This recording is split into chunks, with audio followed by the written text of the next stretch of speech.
জনতা এবং বিরোধী দল যেমন হবে সরকারও তেমন হবে, কারণ সরকার তো সেই রিফ্লেকশনগুলো আমরা দেখব। 180 দিনে আপনি আসলে কি দেখতে পাচ্ছেন?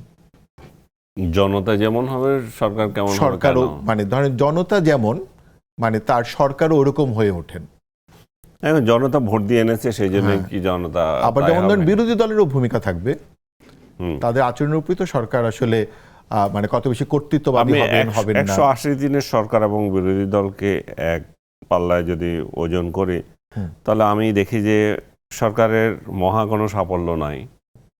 হ্যাঁ, চেষ্টা আছে, অবশ্যই এটা করতে হবে। বিরোধী দলেরও একই অবস্থা, বিরোধী দলের পারফরমেন্স বরং সরকার থেকে আরও খারাপ। এবং আমার মনে হচ্ছে, আজকে আমি একটা কোথায় জানি পড়লাম, জার্মানির না অন্য কোথাকার যে সরকারের জনপ্রিয়তা 12% কমে গেছে। আর আমার কাছে এটা বোগাস মনে হয়। আমার কাছে মনে হয় যে এই 6 মাসে জনপ্রিয়তা যদি কারো কমে, সেটা হচ্ছে জামাতের কমছে। কারণ বিরোধী দল হিসাবে তারা যে না, বিরোধী দলকে আমরা কীভাবে মূল্যায়ন করব? আপনি সরকার ভালো করছে না, তার রিপ্লেসমেন্ট হিসাবে আমরা চিন্তা করব আমাদের ভুল হয়েছে, আমরা তাদের এদেরকেই সংসদে আনা উচিত ছিল। এটাই হচ্ছে জেনারেল পারসেপশন দাঁড়ায়। কিন্তু আমরা যদি গত সরকার ভালো করছে না, এটা মেনে নিলাম, কিন্তু ওরা যে ভালো করছে, বিরোধী দল যে ভালো করছে এবং বিরোধী দল ভালো করতে পারত, এই ইমপ্রেশন তো তারা দিতে পারেনি। তারা অনভিজ্ঞ কতগুলো লোক গিয়েছে সংসদে, তারা না যেমন ধরেন সমস্ত বিষয় নিয়ে আলোচনা করে। হচ্ছে তার চেয়ে বড় সমস্যা হচ্ছে জ্বালানি, একটা বড় সমস্যা। কিন্তু তারা কিন্তু স্ট্যান্ডিং কমিটি বা ধরেন ওয়াচডগের যে ভূমিকায় যাবেন, সেরকম কোনো কিছু তারা কিন্তু তৈরি করার কথা বলছেনই না কোথাও।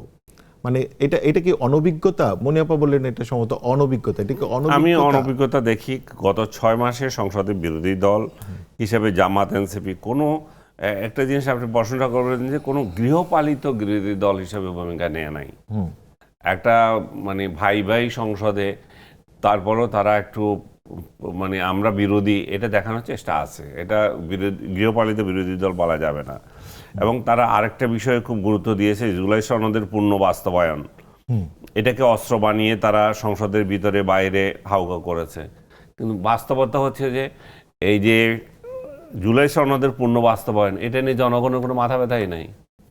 জনগণ এটা গণেই না। জুলাই সনদের বাস্তবায়ন হইল কি না হইলো আমাদের কি আসে যায়? জনগণ যেটা নিয়ে ব্যস্ত, জনগণ যেটা নিয়ে সাফারার, সেটা হচ্ছে যে তেল, গ্যাস, আমার বিদ্যুতের দাম বেড়ে যাচ্ছে, আমার তেলের দাম বাড়ছে, আমার দ্রব্যমূল্য বেড়ে যাচ্ছে। সেই জায়গায় কিন্তু বিরোধী দলের কোনো নেই, ভূমিকাই নাই। হয়তো বক্তৃতাবাজি একটুখানি করে, কিন্তু তারা যে আসলে কিভাবে এটা সমাধান করতে পারবে, কিভাবে এটা সমাধান হবে, কোন কোন জায়গাগুলোতে সরকার ভুল করছে, এই ত্রুটিগুলো দেখায় দেওয়ার কোনো তো তাদের কোনো সামর্থ্যই নেই। তাদের এমপিদেরও নাই, তাদের কোনো স্টাডিও নাই। এটা খুবই আশ্চর্যজনক এবং মানুষকে আশাহত করেছে।